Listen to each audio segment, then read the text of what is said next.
जब वस्त्र लेकर के राजा चल दिए, उनमें से जो सबसे बड़ी अप्सरा थी, उसने देखा कि एक राजा ने हमारे वस्त्रों का हरण कर लिया है। तो वो राजा से हाथ जोड़ के विनती करने लगी। सारी अप्सराएं अपने शरीर को पानी के अंदर छुपा लेती हैं और केवल सर ही सर ऊपर शेष रह गया और हाथ जोड़ करके राजा से विनय करती हैं। राजा से कहा कि आप हमारे वस्त्रों को कहां ले जा रहे हैं? तो राजा ने कहा कि बिना विचारे जो करे सो पाछे पछताए और काम बिगाड़े आपनो जग में होत हसाए। प्रभु जी जग में होत हसाए।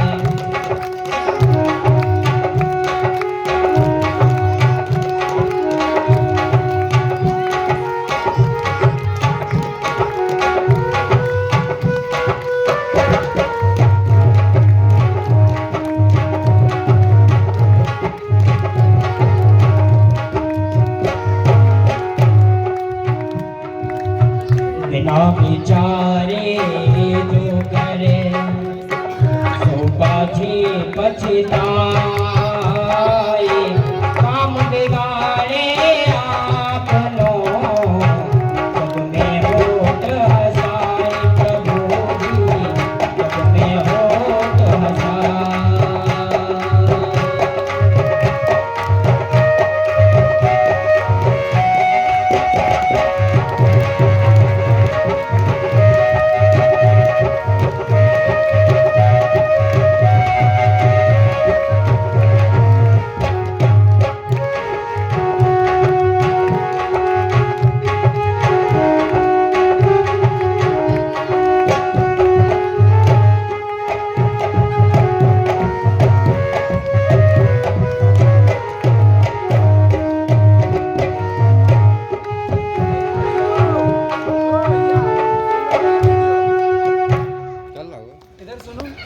राजा ने कहा कि बिना विचारे जो करे और सो पाछे पछताए काम बिगाड़े आपनो जग में होत हसाए।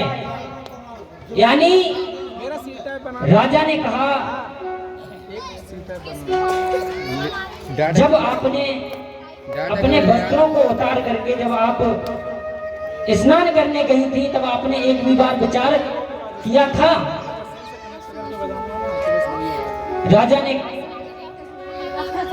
जो बड़ी अप्सरा थी सबसे, वह राजा से करोड़ों विनय करने लगी और हाथ जोड़ करके बोली, राजन आप हमारे वस्त्र किस शर्त पर दे सकते हैं? किस शर्त पर दे सकते हैं? तो राजा ने कहा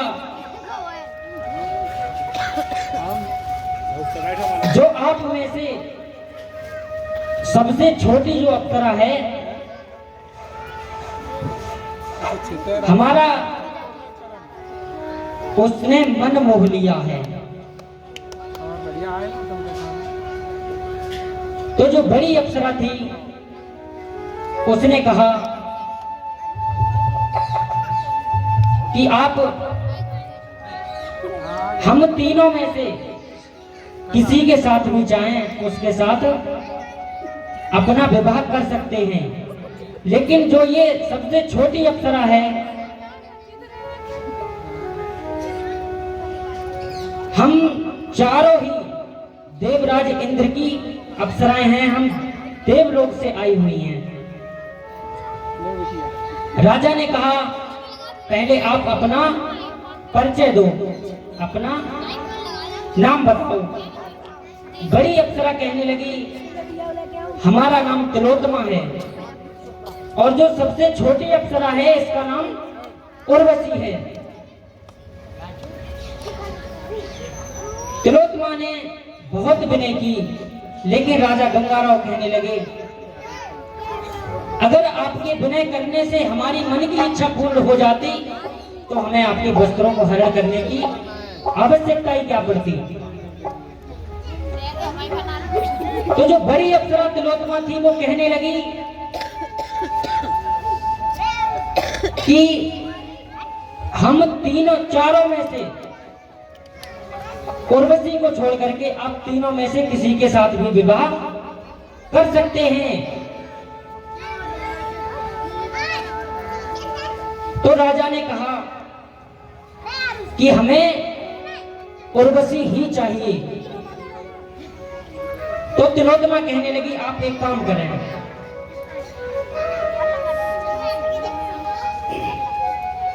चलो हमारे संग में देवलोक दरम्यान नाच होए वहाँ सभा में सब देव होए हैरान प्रभु जी देव होए हैरान।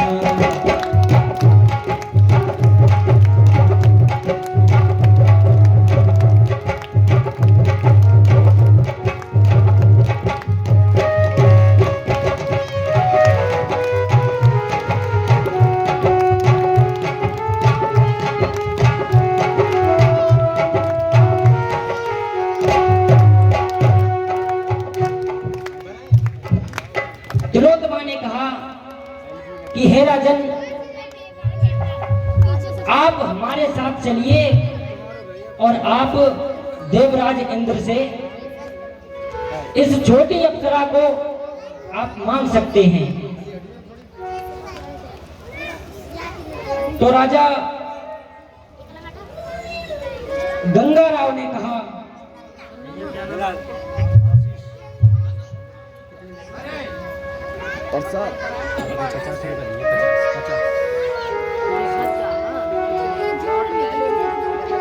और ये 50 रुपए आशीष भैया की तरफ से बाबा के चरणों में दान कर रहे हैं।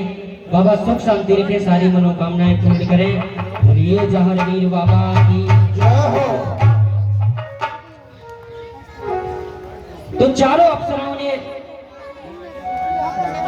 जब विनय की तो राजा गंगाराव ने उनके वस्त्र उनको दे दिए और जब वस्त्र दे दिए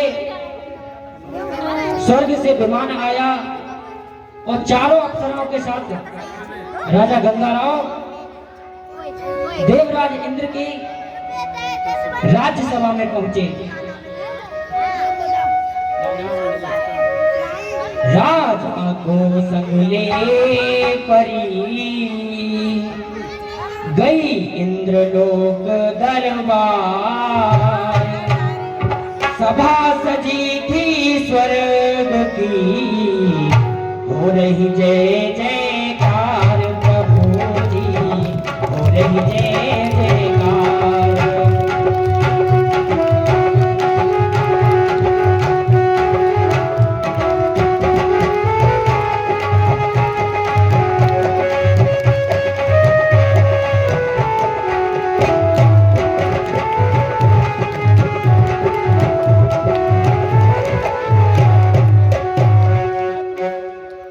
राजा गंगाराव देवराज इंद्र की सभा में पहुंचे।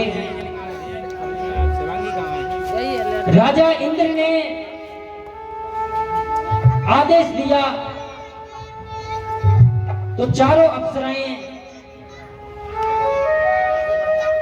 नृत्य करने लगी और राजा गंगाराव को एक गवैये का भेष धर करके बुला दिया। जब राजा गंगाराव ने प्यारे भक्तों बड़ा ही प्यारा एक तराना गाया और उस तराने को सुनकर के सारी इंद्र सभा मोहित हो गई। जब सारी इंद्र सभा मोहित हो गई तो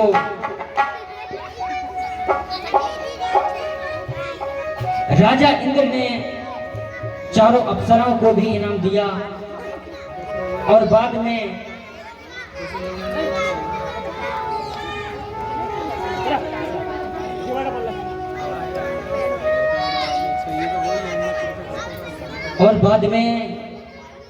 राजा गंगाराव को बुलाया और बुलाया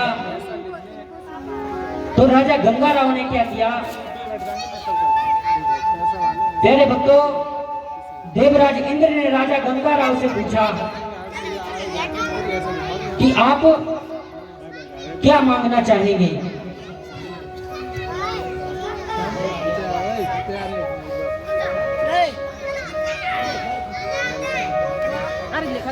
तो राजा इंद्र ने कहा, पूछा कि आपका तराना हमें बहुत ही सुंदर लगा, आप क्या मांगना चाहेंगे।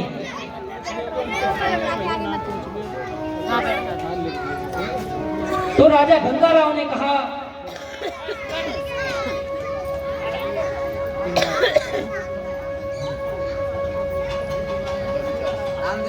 राजा गंगाराव ने कहा कि आप सर्व कुछ देने वाले हैं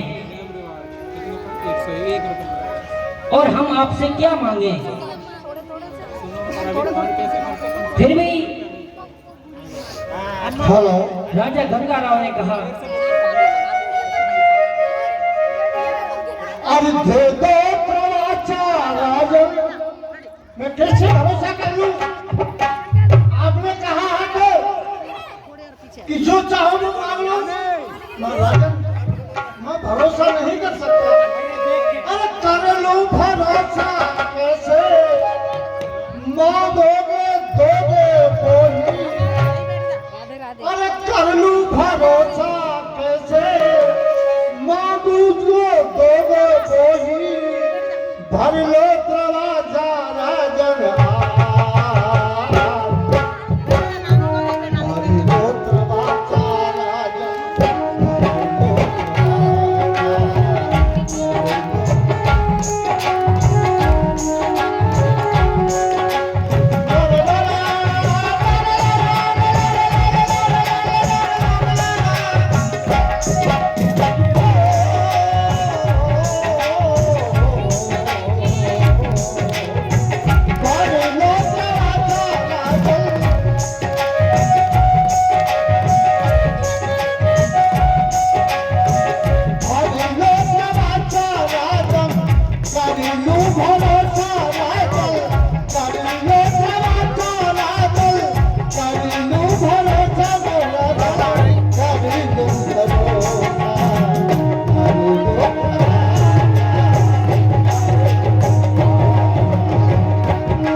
राजा गंगाराव ने कहा कि हे इंद्रदेव, आप दरवाजा भर जाइए, तब हम आपसे कुछ मांगेंगे। तो देवराज इंद्र ने कहा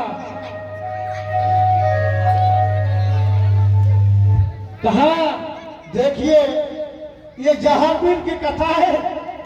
ये कथा जहांगीर के कई जन्म पहले की है। शुरुआत गंगा जी महापुराण में 100 अध्याय है।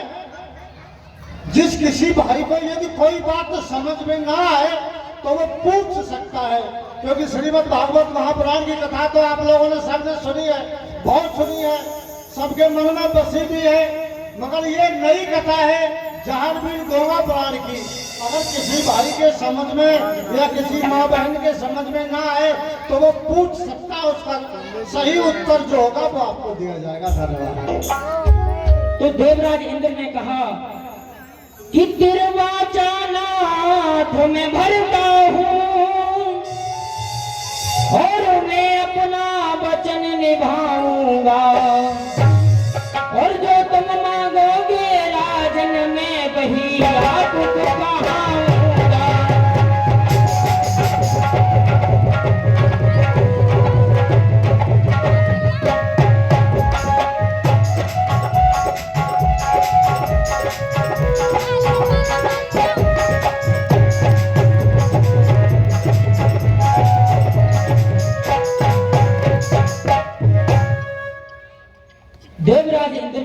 हे राजन, आप निसंकोच मांग सकते हैं। तो राजा गंगाराव कहने लगे, जो आपकी सबसे छोटी अप्सरा है,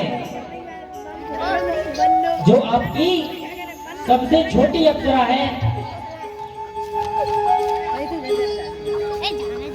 उस पे मैं मोहित हो गया हूँ। हमें आप अपनी छोटी अप्सरा दान में दे दो। देवराज इंद्र खोपड़ी को पकड़ के बैठ गए और कहा कि सबसे पहले तो आप अपना परिचय दीजिए। तो प्यारे भक्तों, राजा गंगाराव कहने लगे कि मैं सांबर देश में, बांगड़ प्रांत में सांबर देश का राजा गंगाराव हूं। देवराज इंद्र ने कहा कि हे राजन, मैं अपने वचन से बद्ध हूं, इसलिए उर्वशी तो हम आपको दे देंगे, लेकिन उसके लिए आपको मेरी एक शर्त माननी पड़ेगी। राजा ने कहा, क्या शर्त है? क्योंकि राजा को सिवा उर्वशी के और कुछ दिखाई ही नहीं दे रहा था। आप जो भी शर्त बताए मंजूर है। उर्वशी और यानी जो हृदय में बसी है, जो हृदय में बस जाती है, उसी का नाम उर्वशी है। राजा गंगाराव के जो हृदय में उर्वशी बसी हुई थी, तो उन्हें कुछ दिखाई नहीं दे रहा था, कुछ सुनाई नहीं दे रहा था, कुछ समझ में आ ही नहीं रहा था, केवल एक ही शब्द था, उर्वशी उर्वशी। तो राजा गंगाराव ने कहा, हमें सिर्फ और सिर्फ उर्वशी चाहिए, उसके बदले में आप जो चाहो वो मांग सकते हो। तो देवराज इंद्र ने कहा, हमारी पहली शर्त, एक तो उर्वशी केवल घृत का ही भोजन किया करेगी। घृत का यानी कि घी का ही भोजन किया करेगी। और दूसरी शर्त हमारी ये है कि उसके चारपाई के तले 4 मेज हमेशा उपलब्ध रहेंगे, कि कहीं उर्वशी रूह को अंतर ध्यान ना हो जाए या उसे कोई ले ना जाए। और हमारी तीसरी शर्त ये है कि जिस दिन आपको नग्न अवस्था में राजन उर्वशी ने देख लिया, उसी दिन उर्वशी रूहपोश हो जाएगी, यानी कि अंतर ध्यान हो जाएगी। राजा गंगाराव ने कह दिया, हमें आपकी तीनों शर्त मंजूर है। इधर जो उर्वशी थी, उसके भी मन में राजा गंगाराव और उर्वशी के मन में राजा गंगाराव और गंगाराव के मन में उर्वशी भी प्यारे भक्तों अपने इस जीवन से अतला गई थी। वह भी देखना चाहती थी कि मनुष्य जाति में क्या क्या है। देखिए, आप लोग ये समझते होंगे कि देवता लोग बड़े सुखी होते हैं। नहीं, देवता सुखी नहीं है, सुखी मनुष्य है। देवता भी मनुष्य होना चाहते हैं। आज उर्वशी के मन में यही तो था कि हम भी तो देखें संसार में जाकर के मनुष्य एक पुरुष की पत्नी कैसे रहती है। देखिए, हमारी माताओं बहनों देवियों के लिए एक अनुरोध है कि हमारे भारत में सर्वप्रथम अगर कोई है तो वो नारी है। नारी वो है जो अपने पति की पूजा करती है। और आज उर्वशी के मन में यही विचार आया कि मृत्युलोक में जब हम जाएंगे तो किसी की पत्नी बनेंगे, तो हम भी किसी की पूजा करेंगे, अपने पति की पूजा करेंगे, हम अपना ग्रस्त धर्म अपनाएंगे। मगर इंद्र ने तो 3 चीजें मांगी थी। पहला कि घी के अलावा कुछ नहीं भोजन करेगी, घृत का ही भोजन करेगी। दूसरी 4 पाई पर 4 पहरेदार होंगे, जो अभी हमारे व्यास जी ने बताए कि 4 पहरेदार उस पर हमेशा उसकी 4 पाई पर रहते थे। और तीसरी ये शर्त थी कि कभी उर्वशी ने यदि गंगाराव आपको नवीन अवस्था में देख लिया, उस दिन उर्वशी आपके पास रहेगी ही नहीं। ये तीनों शर्तें बड़ी कठिन थी। आगे व्यासी से तो राजा गंगाराव उर्वशी को लेकर के उड़न खटोले पर बैठ करके अपने ही जहां से गए थे उसी सरोवर के पास आ गए, और जहां पर घोड़ा बांध के गए थे वहीं पर घोड़े को साथ में लेकर के और घोड़े की पीठ पर उर्वशी को बिठा करके अब अपनी राजधानी सांबर प्रांत में चल देते हैं। और जब दोनों उर्वशी और राजा गंगाराव सांबर देश के लिए जब अपनी राजधानी पहुंचे